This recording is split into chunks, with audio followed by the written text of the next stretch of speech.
এই গাভীকে নাকি স্বর্ণের চেন পরিয়ে দিয়ে রাখা হতো, আবার যেখানে রাখা হতো তার জন্য আলাদাভাবে একটা ঘর করে হয়েছিল, সেখানে মানুষের যেমন বিছানা পেতে দেওয়া থাকে সেই রকম কিন্তু বিছানাও পেতে দেওয়া হয়েছিল। মানে যদি বলতো 5 কেজি দুধ দরকার 5 কেজি দিত, 20 কেজি দিত।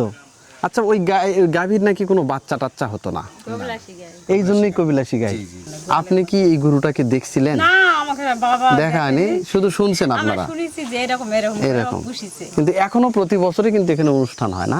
আমরা শুধু যে কবিলাসী গায়ের নাম আমরা শুনে আসছি, সেই কবিলাসী গায়ের কিন্তু কবর। আচ্ছা, এই গ্রামের নাম কি? মথুরাপুর। মথুরাপুর না, এটা কার মধ্যে পড়ছে? একটু ডিটেলস ঠিকানাটা বলেন তো। নওগাঁ ডিস্ট্রিক্ট বদলগাছি থানা। নওগাঁ ডিস্ট্রিক্ট বদলগাছি থানা না?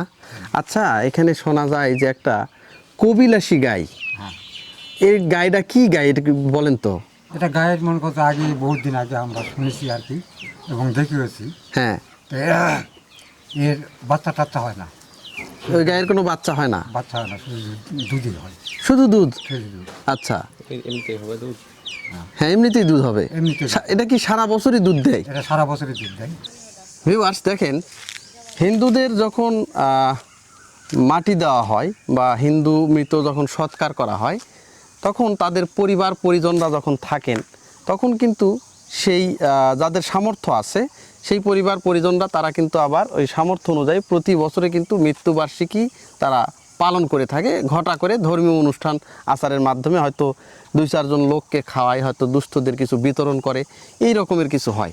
তো এই যে আমার পেছনে যে গাভীর যে কবরটা দেখতেছেন, দেখেন যেভাবে কবর দেওয়া হয়েছে, মানুষকেও কিন্তু এত সুন্দর করে সমাজ করে কিন্তু মাটি দেওয়া হয় না, সেই রকম সুন্দর করে দেওয়া হয়েছে।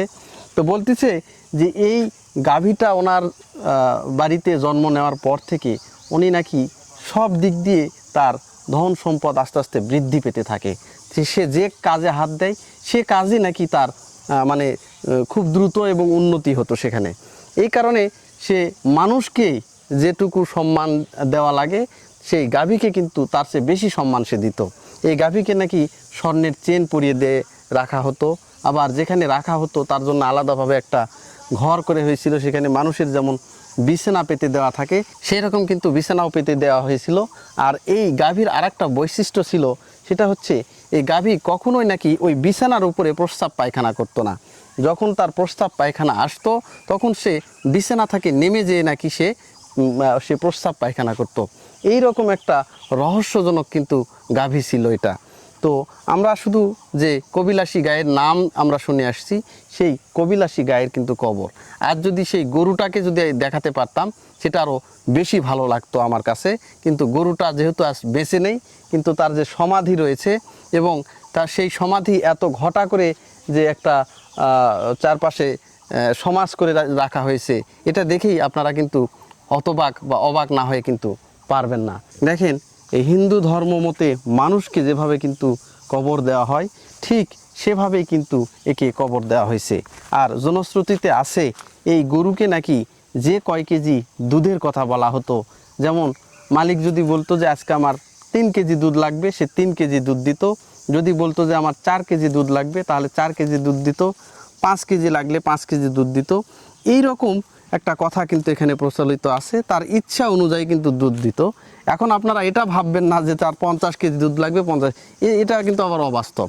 কিন্তু সে তার সামর্থ্য অনুযায়ী যতটুকু লাগতো ঠিক কিন্তু সেই পরিমাণ দুধ কিন্তু এখানে হতো। কিন্তু এই গাভীটা তার বাড়িতে আসার পর থেকে সে এত উন্নতি করেছে, এই কারণে এই গরুকে সে দেবতা মনে করছে। এই গরুর সেবা যত্ন, আত্মি, খাবার দাবার, তার বিছানা, তাকে শ্রদ্ধা করা, তাকে সম্মান করা, সব কিছুই কিন্তু সে মানুষকে যেমন সম্মান করে ঠিক সেই রকমই কিন্তু সম্মান তিনি এখানে এই গাভীকেও করেছেন। তো দেখেন, এটা আসলে বিরল একটা ঘটনা বাংলাদেশে যে গাভীর যে কবর, এরকম কবর হয়, এটা কিন্তু আমি কিন্তু এর আগে দেখিনি। এটা কিন্তু আপনারা দেখছেন কিনা আমি জানি না। আর সবচেয়ে বড় কথা যে কবিলাসী গাভী, যে গাভীর মানে বাচ্চা হতো না কিন্তু সারা বছর একদিনও মিস যেত না, সারা বছরই কিন্তু দুধ দিত সে, এটাকেই কিন্তু কবিলাসী গাই বলে। দেখা যাক যে যারা এই গরুটা পালতেন, যাদের বাড়িতে ছিল এই গরুটা, তাদের কাছ থেকে কিছু জানতে পারি কিনা সে সম্পর্কে একটু জেনে আসি। ভাইয়ের নামটা? আমার নাম মোহাম্মদ মিন্টু। আচ্ছা, এই জায়গাটার নাম কি এটা? এটা হলো আপনার হাটসা ভিলা। হাটসা ভিলা না? আচ্ছা, এই যে এখানে একটা ওই যে কবর দেখতে পাচ্ছি, আসলে আমরা যখন এখানে আসলাম ওই কবরটা দেখে বোঝার উপায় নাই যেটা একটা গাভীর কবর, ওটা নাকি একটা গরুর কবর। হ্যাঁ, এটা সত্য কথা। এটা কি কাহিনী কি একটু বলেন তো? এটা হলো আপনার কাহিনী, ওই গাভীটারে আপনি মনে করেন যে পালতো, সে হলো মনে করেন যা বলতো ওই কেজি যে এক কথা যে কয় কেজি দুধ চাইতো ওই কেজি দুধ দিত আর কি। কি বলেন এটা? হ্যাঁ, মানে যদি বলতো 5 কেজি দুধ দরকার, 5 কেজি দিত, 20 কেজি। 20 কেজি দিত। আচ্ছা, ওই গাভীর নাকি কোনো বাচ্চা টাচ্চা হতো না, কবিলাসী গাই। এই জন্যই কবিলাসী গাই। জি, জি, জি। আচ্ছা, এটাই। তো এই গরুটা যখন মারা গেল, আমরা তো সচরাচর গরু মারা গেলে এমনি ফেলে দিয়ে আসে, তো মালিক তখন এটা কিভাবে সমাধি দিছে না? সমাধি দেওয়ার কারণ আছে না, ওই যে হুম, ওটা মনে করেন মালিকের যেটা বলতো যে কয় কেজি দুধ চাইতো সেই কয় কেজি দিত, কয় কেজি দিত। আবার আর গরুর বাচ্চা বাছুর হতো না। ছাড়া। বুঝতে পারছি, এটাই সেই কবিলাসী গাই। স্মৃতি শহীদ করে মনে করেন যে কবুতর রাখছে। প্রত্যেক বছর আমার জন্ম আচ্ছা, এই গাভী যে মারা গেল তারপর থেকে কি কোনো অনুষ্ঠান করা হয়? হ্যাঁ, অনুষ্ঠান এখানে পূজা হয়, যাই গরুটা কিনেছিল তাই পূজা দিত, কিন্তু সে মরে যাওয়ার পর পূজা দেয় না, কিন্তু এর হচ্ছে যেদিন মৃত্যুবরণ করছে মৃত্যুবার্ষিকী। সেই মৃত্যুবার্ষিকীটা পালন করে এরা। ও মানে প্রতি বছরই মৃত্যুবার্ষিকীও পালন করে? এরা যতদিন বাঁচবে পরিবারের ছেলে মেয়েরা ততদিন এটা পালন করে যাওয়া লাগে। পালন করে যাবে না? এরা মরে গেলে এখন কি হবে সেটা আচ্ছা, আর একটা কথা শোনা যায় যে এই গায়ের দুধ নাকি করা হতো না, জাল দেওয়া হতো না নাকি? না, জাল দেওয়া হতো, সবই করা হতো। এটাতে মিষ্টি বাড়া দোকানদাররা বেশি নিয়ে যায়। ও, অনেক স্বাদের দুধ, স্বাদের দুধ, সারা বছরই দুধ হতো। সারা বছর। আচ্ছা, আর একটা কথা শোনা যায় যে এই গরুটার গলায় নাকি স্বর্ণের চেন পরে রাখতেন। ওরা দিত, হ্যাঁ, দিয়ে রাখতেন। অসের যা টাকা পয়সা ধনীমান মানুষ, হ্যাঁ। ওরা মান্য করে ওরা দিত। দিত, আবার হচ্ছে যে করে রাখতো, ওই যে বিছনা নাকি পেরে দিয়ে রাখতো। সব সময়ের জন্য ওর যেখানে থাকে সেখানে কোনো ময়লা থাকবে না, মানুষের মতো ওর যত্ন করে থাকবে। যত্ন করছে না? সব সময়ের জন্য। আপনি কি এই গরুটাকে দেখছিলেন? না, আমাকে বাবা দেখা হয়নি, শুধু শুনছেন আমরা আপনারা? শুনেছি যে এরকম এরকম। এরকম পুষিছে। কিন্তু এখনো প্রতি বছরই কিন্তু এখানে অনুষ্ঠান হয় না? আচ্ছা, বুঝতে পারছি। আচ্ছা, এই যে বিশেষ চৈত্রে আবার এখানে অনুষ্ঠান হবে। বিশেষ চৈত্র, ওই দিনই ওনার মৃত্যুবার্ষিকী।